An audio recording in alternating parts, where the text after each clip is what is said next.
À l'époque où les safaris étaient synonymes de chasse pour quelques privilégiés, il fallait plusieurs semaines pour rallier l'Amérique du Sud depuis l'Europe. Désormais, cela prend à peine une journée en avion. Notre voyage nous emmène dans le nord du continent, vers un animal aux dimensions colossales et à la force herculéenne. La Guyane est connue pour ses eaux abondantes. C'est dans les rivières que vit l'imposante anaconda.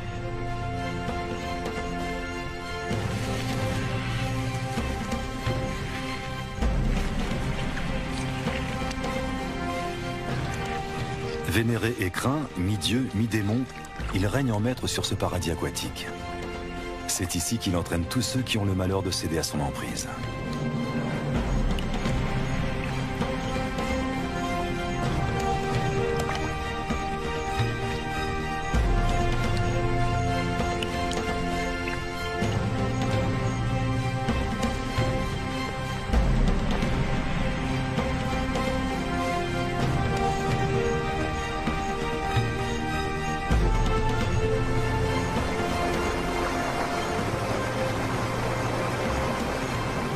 L'eau est l'élément essentiel de son habitat.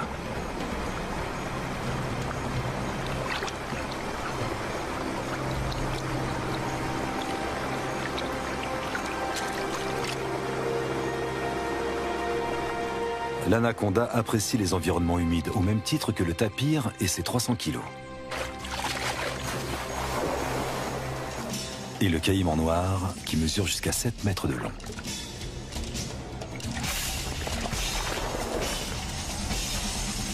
Pour les capybaras, partager le territoire des anacondas n'est pas de tout repos.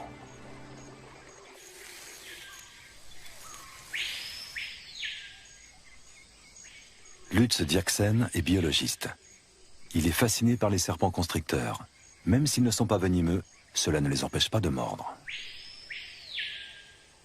Le boa arc-en-ciel, lui, vit dans la forêt, au milieu des feuilles et des broussailles.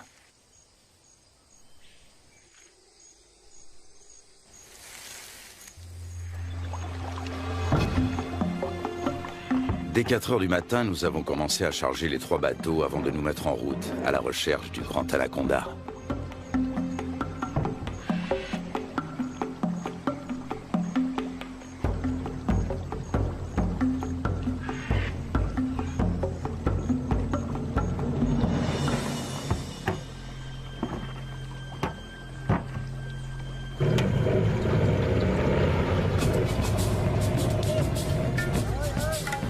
Notre équipe se compose de Lutz Dirksen, de 9 accompagnateurs et de 3 caméramens.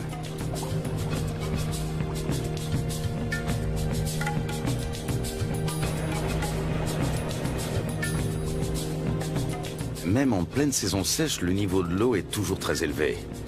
C'est de plus en plus souvent le cas ces dernières années. Pas un seul banc de sable isolé où les animaux pourraient prendre le soleil. Apercevoir des anacondas s'annonce difficile. Le grand anaconda, aussi appelé anaconda vert, vit à l'est des Andes, près des grands systèmes hydrologiques. On connaît bien la vie de ces serpents dans les zones marécageuses du Venezuela, les llanos.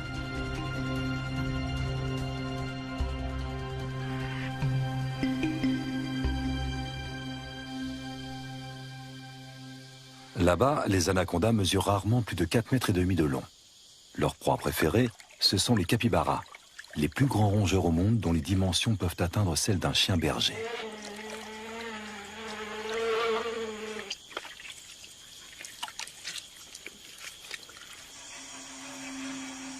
Pendant la saison sèche, la savane se transforme. Les lacs deviennent de vastes champs de boue durcie.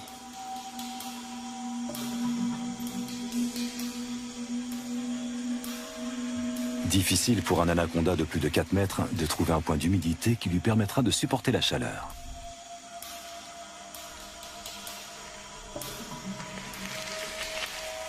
Les petits spécimens ont moins de mal à survivre.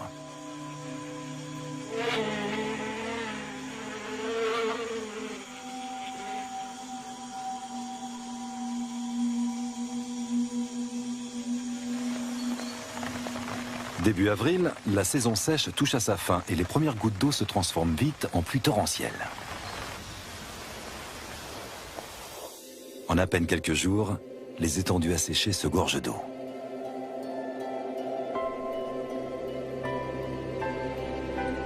L'anaconda retrouve enfin son élément de prédilection.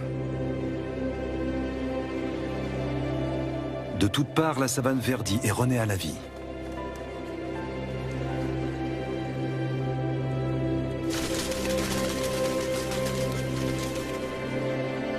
Les anacondas qui vivent au bord du fleuve sont différents de leurs congénères de la savane.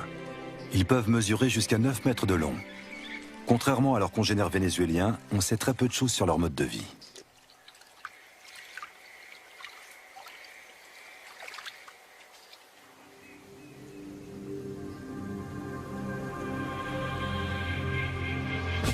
Notre première journée de voyage touche à sa fin à Riwa, le dernier village qui borde la rivière. Un monde sauvage nous attend ensuite.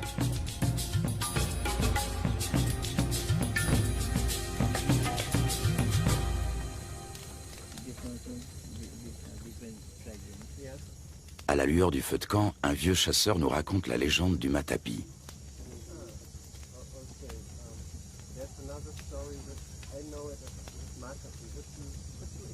Cet ustensile permet aux femmes d'extraire le jus toxique du manioc. L'idée en est venue à un chasseur alors qu'il observait un anaconda en train de se nourrir. Il a conçu une clé faite de lianes qui imite les mouvements de contraction du serpent en train d'avaler sa proie.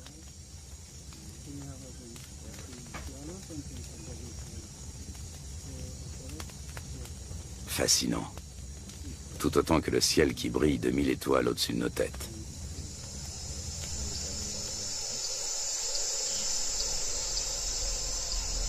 Le grand anaconda appartient à la famille des Boidae. Il tue en enroulant étroitement son corps musculeux autour de sa victime jusqu'à ce qu'elle meure étouffée. Ses dents sont orientées vers l'arrière, ce qui lui permet de la maintenir, sans toutefois la découper.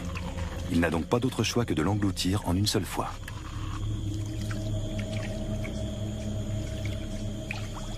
Sa mâchoire et son corps sont capables d'une extraordinaire dilatation. Comme il ne peut déglutir, il détend puis contracte ses muscles. Grâce au mouvement ondulatoire de ses anneaux, il fait progresser sa proie toujours plus profondément dans son œsophage.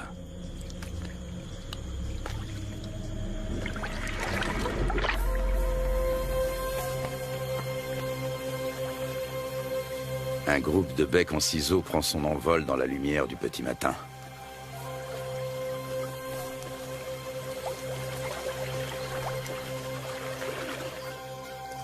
Les bateaux sont chargés. Un rapide petit déjeuner, puis il faut repartir.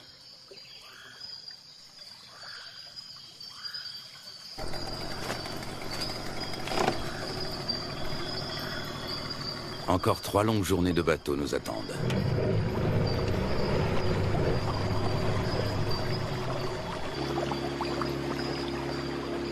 Notre objectif, un territoire inexploré situé en amont de la rivière. Il y a 2 ans, des chasseurs y ont observé des anacondas de plus de 6 mètres de long. Lutz Dirksen a l'intention de remonter cette piste. Il souhaite également réaliser la cartographie des espèces que l'on peut rencontrer dans la région. Plus nous progressons et plus la nature nous semble vierge.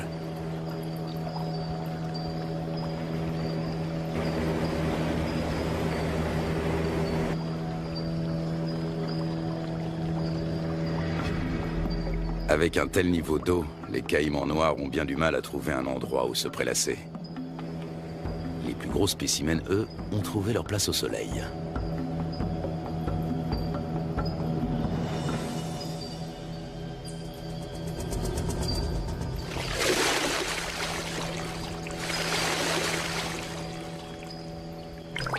Le caïman noir est le plus gros prédateur du continent.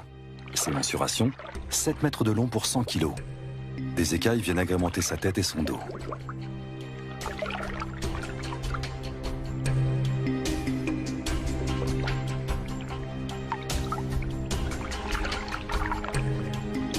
La peau cuirassée de son ventre et de sa gorge est particulièrement épaisse et dure.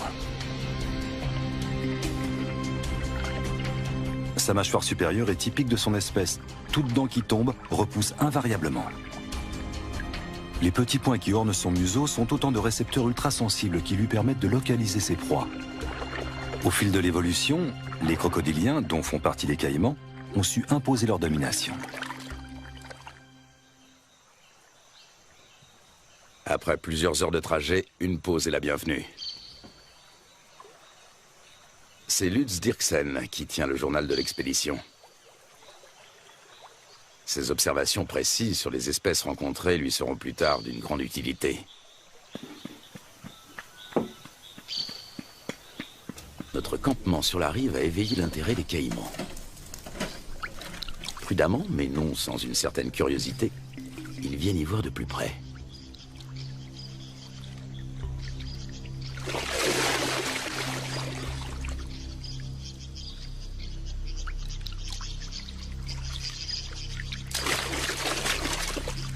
Une mesure d'intimidation s'impose.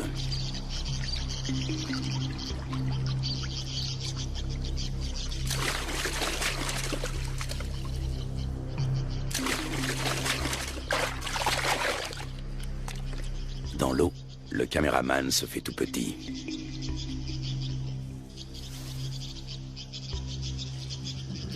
La bête est encore loin.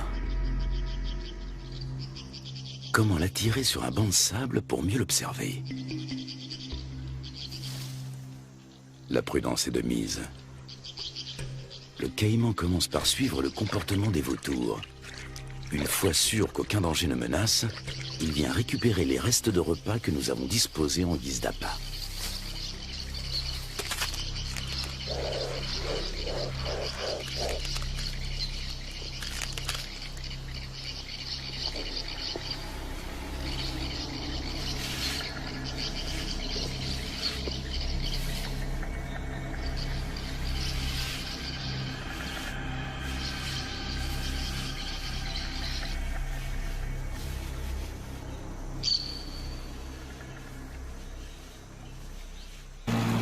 Le voyage reprend à bord de nos 3 bateaux. Dans ce virage, la rivière a creusé une profonde entaille dans la berge et coule désormais tout droit. Des vestiges de l'ancienne berge se dressent encore au milieu du courant qui se renforce. Les moteurs des bateaux sont soumis à rude épreuve. Les limites des rivières sauvages varient souvent, formant de multiples bras morts et des étangs.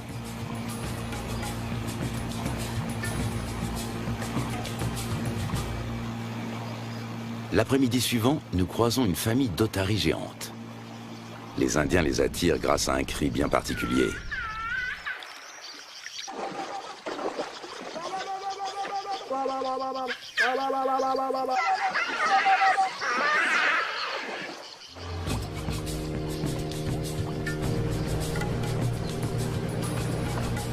Nous touchons enfin au but. Il ne peut s'agir que de l'endroit dont les chasseurs ont parlé. C'est ici que nous allons nous établir pour partir à la recherche des grands anacondas. Nous remontons notre équipement aussi loin que possible de la rivière. Par temps de pluie, les eaux peuvent monter très vite.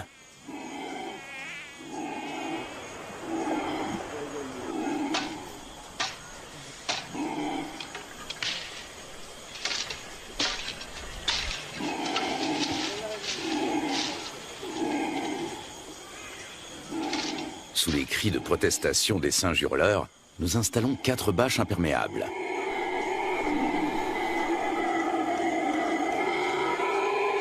Une bâche pour la cuisine.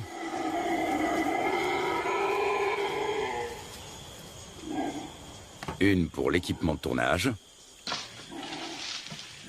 Et 2 pour nos hamacs. Nous savons que les serpents et les scorpions aiment se glisser dans les poches et les bottes des hommes.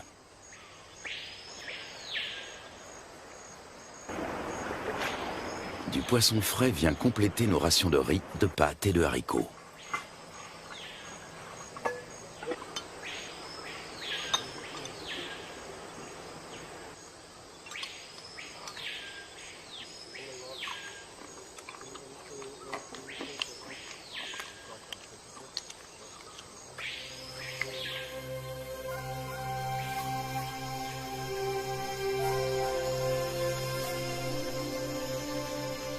Nous sommes en route depuis maintenant plusieurs heures.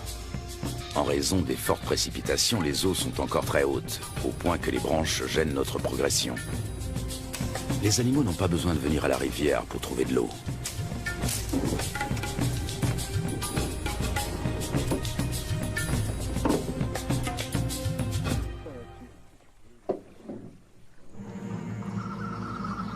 Durant la saison des pluies, les anacondas suivent l'eau jusque dans la forêt. Ils passent toute leur vie dans les marécages. Même leur venue au monde a lieu en milieu aquatique. Dans le corps de leur mère, les embryons grandissent à l'intérieur des œufs. Lorsque ceux-ci sont prêts à éclore, les jeunes s'extirpent de la coquille avant d'être sortis du ventre de la mère. Ils naissent ensuite sous forme de petits serpents parfaitement développés. Ils sont tout de suite dans leur élément. Le nombre de jeunes dépend du gabarit de la mère. Chez une grande femelle, une portée peut compter plus de 80 serpenteaux.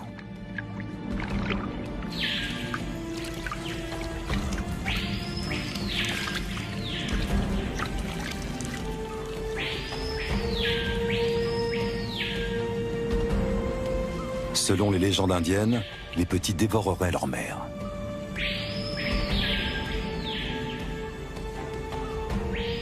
Un certain nombre de serpenteaux s'éloignent quelques minutes à peine après leur naissance.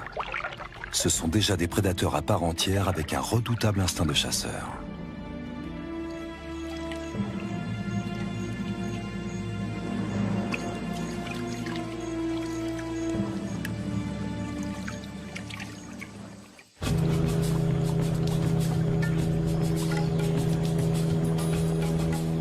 Pour son bain de soleil, cette iguane a choisi une souche d'arbre. Nous tentons notre chance dans un petit cours d'eau.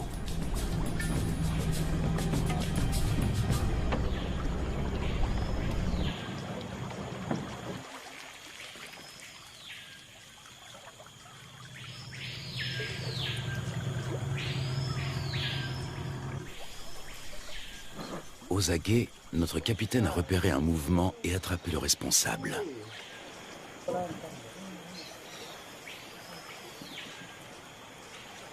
Un jeune anaconda. Il fait près d'1 mètre de long et est âgé de seulement quelques semaines. Sa première mue le rend quelque peu apathique.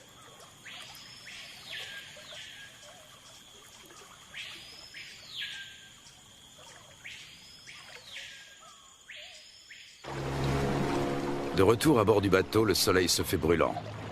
La saison sèche semble enfin arriver. Il faudra toutefois attendre plusieurs jours pour que le niveau des eaux baisse.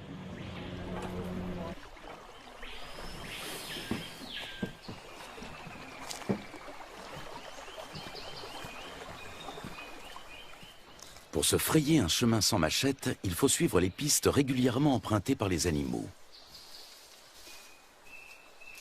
Voici un boa constrictor.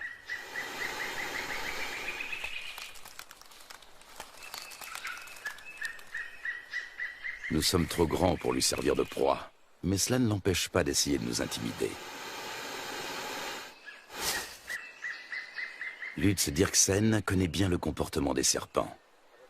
D'une main experte, il attrape doucement mais fermement l'animal derrière la tête. Le boa constrictor est un cousin terrestre de l'anaconda.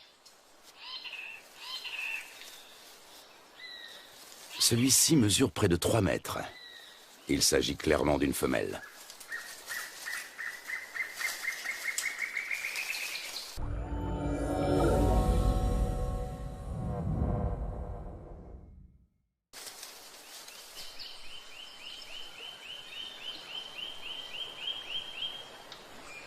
Encore un jeune anaconda. Lorsqu'ils sont âgés d'à peine quelques jours, ils se montrent particulièrement agressifs.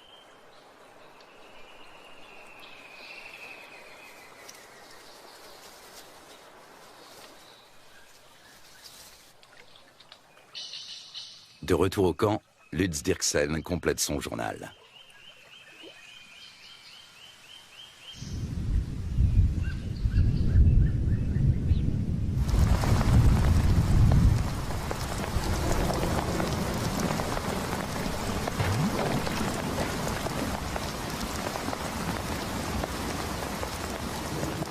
Ces 4 dernières années, la Guyane n'a pas connu de saison sèche normale.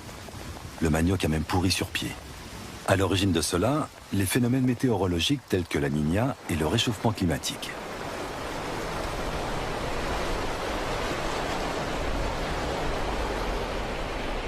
Des pluies torrentielles viennent grossir les cours d'eau. En quelques heures à peine, le niveau peut monter de plusieurs mètres.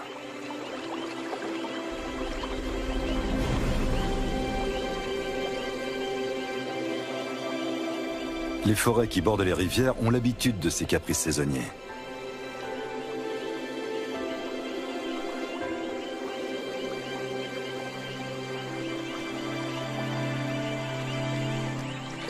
Les caïmans suivent eux aussi l'eau dans la forêt.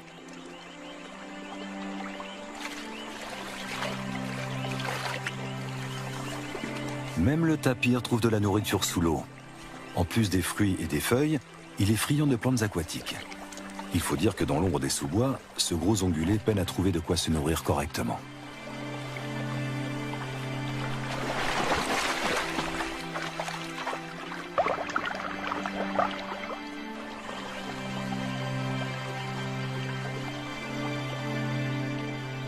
D'autres, en revanche, tentent d'éviter l'eau.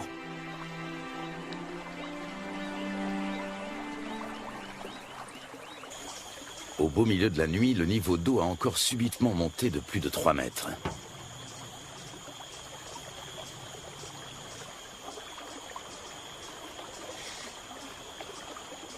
Nous sommes parvenus à mettre en lieu sûr la plupart de nos provisions, et surtout nos bateaux.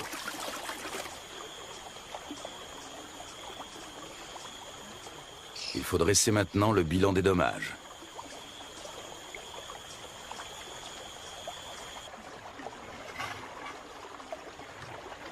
Tout est humide, voire trempé.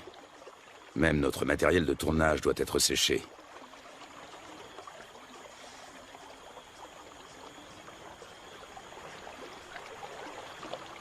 Continuer ou faire demi-tour? Telle est la question. Si nous voulons rester, il nous faut un campement en amont des cascades. À condition de venir à bout de celle-ci.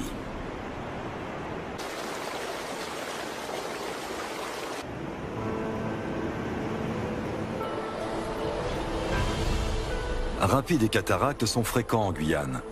Ils forment un habitat aquatique à part.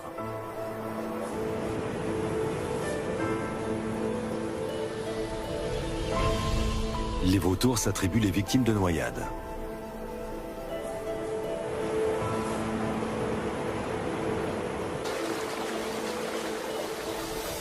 Dans les zones plus paisibles, les hérons se régalent d'escargots et de petits poissons.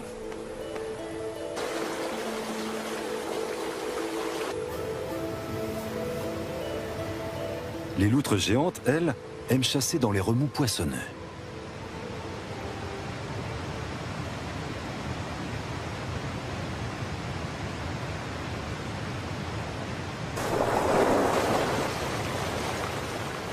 C'est là également que l'oiseau serpent vient pêcher de petits silures. Nous sommes sur le territoire du jacara, la seule espèce de caïman qui évolue dans ces eaux torrentielles. Il est nettement plus petit que le caïman noir.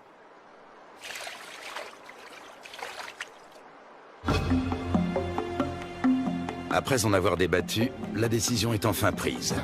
L'équipe va se séparer. Un bateau va prendre le chemin du retour. L'équipe de tournage, accompagnée de 6 des guides, va relever le défi et continuer la route vers l'amont. Impossible de savoir ce qui nous attend. Peu de gens se sont déjà aventurés au-delà de ces cascades. Pour y parvenir, il nous faut des troncs d'arbres. Ils vont nous servir à faire avancer les bateaux tout en protégeant leurs coques.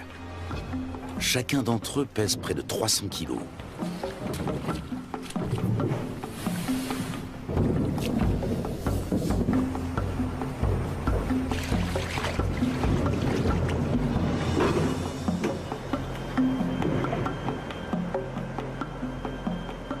Lutz Dirksen repère un cousin de l'anaconda. Il s'agit d'un Corallus ortulanus qui vit dans les arbres.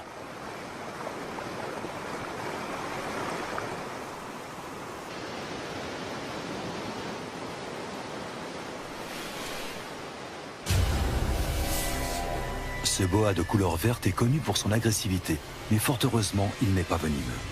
Lorsqu'il attaque, il se cramponne à sa proie.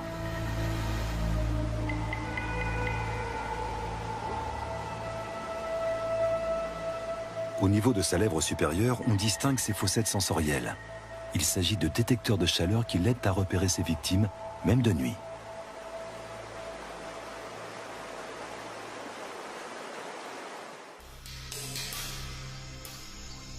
L'anaconda aussi s'oriente grâce à la chaleur corporelle dégagée par ses proies lors de la chasse.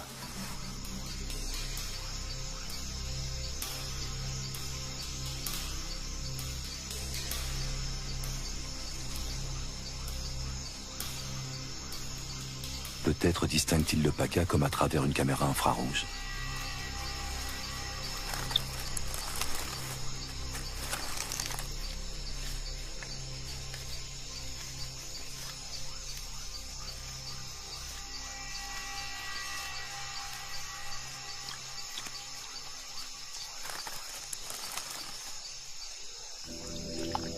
Le plus souvent, l'anaconda chasse en restant immobile sous l'eau, attendant qu'une proie arrive à sa portée. Seul son nez et ses yeux dépassent discrètement de la surface.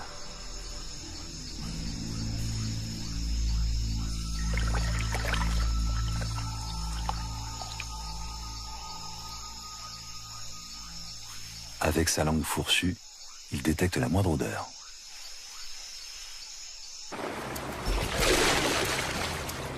Nous progressons bien plus péniblement que nous ne l'avions imaginé. À la cascade succèdent des rapides, puis une nouvelle cataracte, puis encore des rapides. Impossible de naviguer, il y a trop de rochers sous l'eau. Le doute commence à s'installer.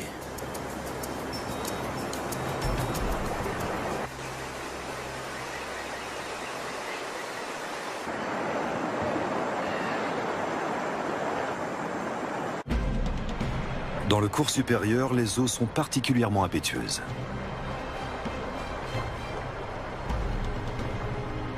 Jalonnés d'îlots et de rochers, de nombreux rapides se frayent un chemin à travers la contrée sauvage.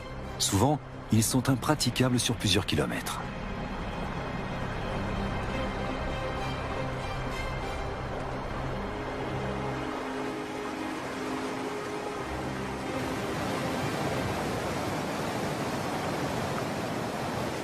Les jacaras ont compris que les poissons leur tombent directement dans la gueule pour peu qu'ils se placent au bon endroit.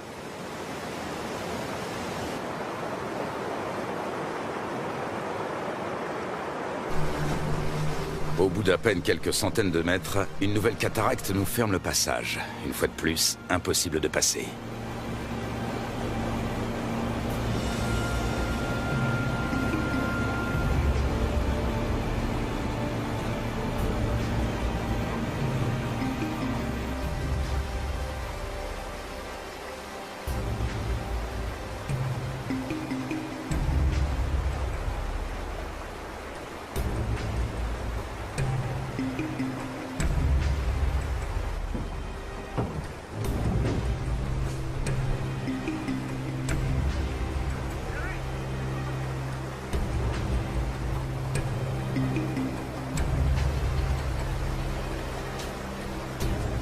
Nous progressons lentement.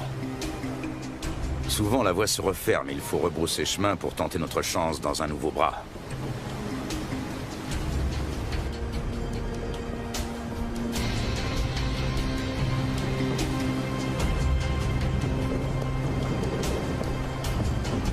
Il nous aura fallu une journée entière pour parcourir 500 mètres.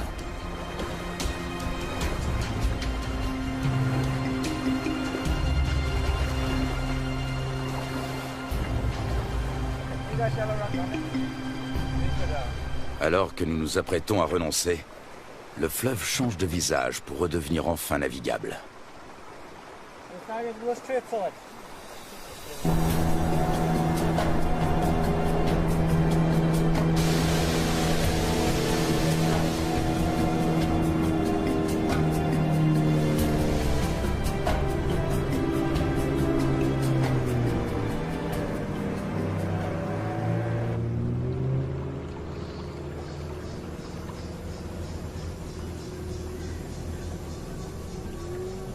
Devant nous, la rivière se dédouble. Un monde intact nous attend.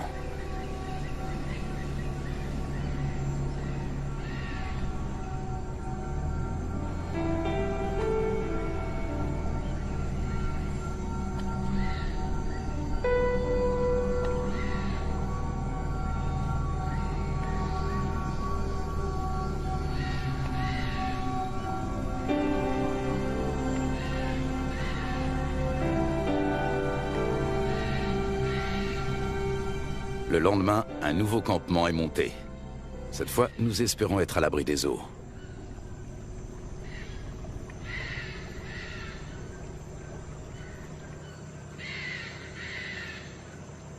Non loin de notre campement, nous tombons sur un groupe de capybaras.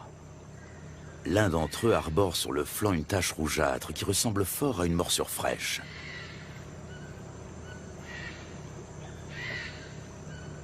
Les rongeurs ne semblent pas gênés par notre présence. Ailleurs, ils se montrent plus farouches. Ici, ils ne redoutent que le jaguar et l'anaconda. Et puis, au milieu d'un enchevêtrement de branches, il est là, immobile. Il a pourtant perçu notre présence depuis un bon moment.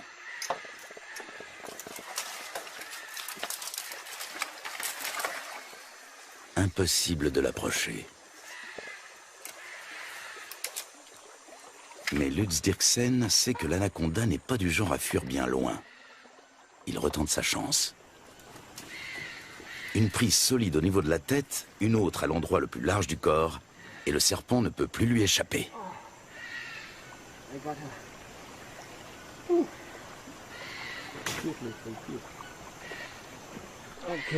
On va le mesurer. Lutz Dirksen fait de la recherche fondamentale. Il réunit des informations sur la taille, la couleur et la répartition des serpents. Il est l'un des plus grands experts de l'anaconda. Personne n'a jamais examiné d'aussi près ce spécimen aquatique.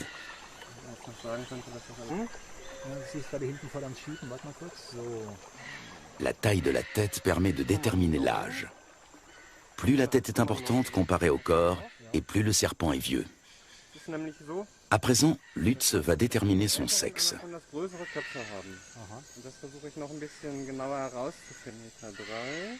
Il s'agit d'un mâle. Après l'avoir mesuré sous tous les angles, nous le relâchons.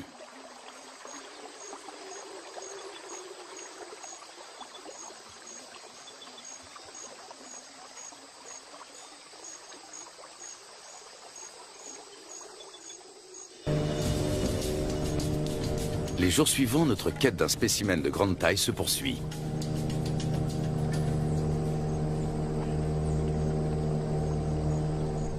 Les pêcheurs de l'équipe ont découvert un grand anaconda, mais celui-ci a aussitôt replongé.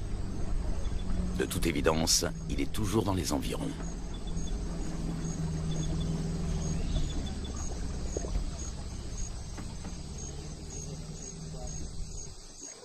Nous décidons de passer le coin au peigne fin.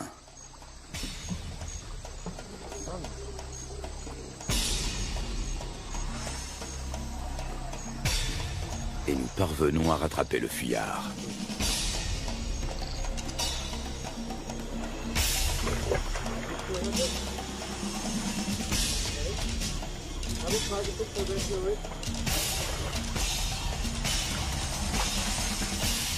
Ce serpent va à son tour être mesuré.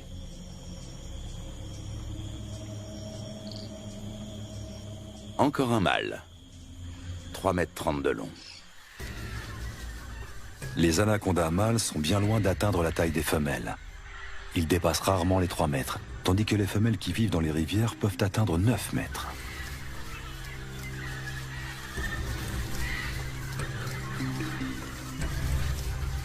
Les mâles trouvent les femelles prêtes à l'accouplement en suivant les phéromones qu'elles émettent.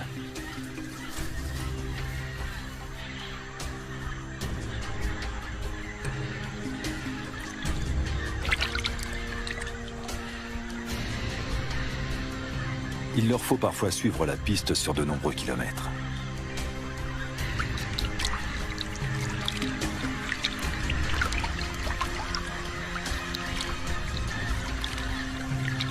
Il arrive que plus d'une douzaine de mâles s'enroulent autour d'une même femelle.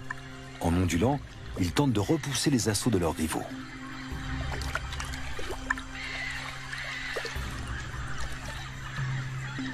La femelle s'accouple ainsi avec plusieurs mâles.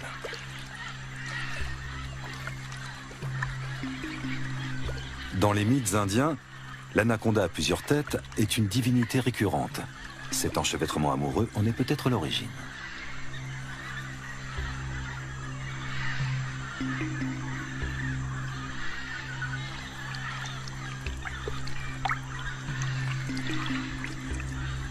L'accouplement peut durer jusqu'à 4 semaines.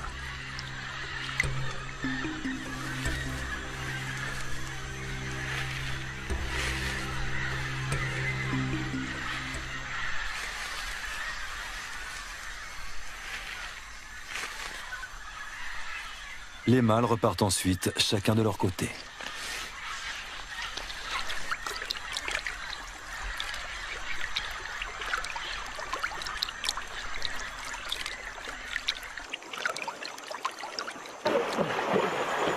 Soudain, nous faisons une découverte de taille. Un serpent géant tout près de la rive.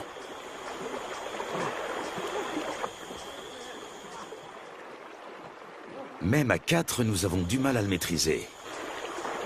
Son corps n'est qu'un unique et gigantesque muscle d'acier flexible.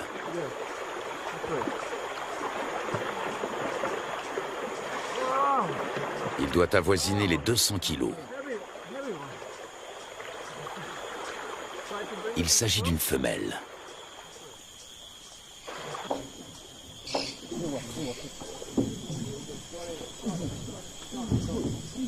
Sur la berge, nous pouvons la mesurer en toute tranquillité.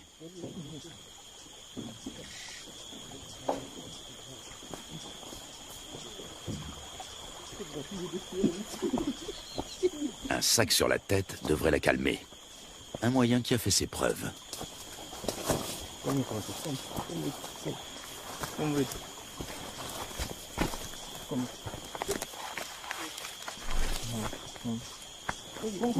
Nous parvenons à la ramener à terre sans trop de résistance. Avec sa taille, elle ne connaît plus aucun prédateur naturel.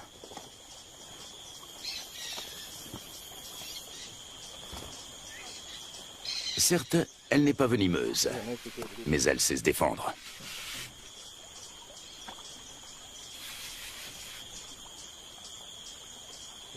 Tenez-la, pendant que je mesure. Une telle géante peut infliger de graves blessures. Une fois refermées sur leur proie, ces mâchoires ne se rouvrent pas facilement. Solides, acérées et orientées vers l'arrière, ses dents sont de véritables crochets. On distingue parfaitement sa trachée située à l'avant de la gueule.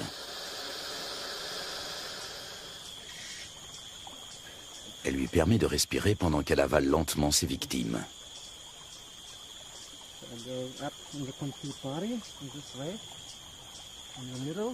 L'anaconda fait jouer ses muscles. Difficile de prendre ses mesures.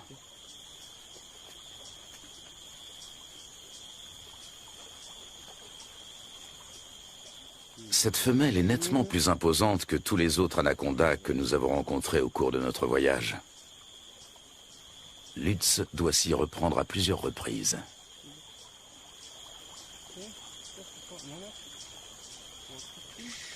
« 4,50 m.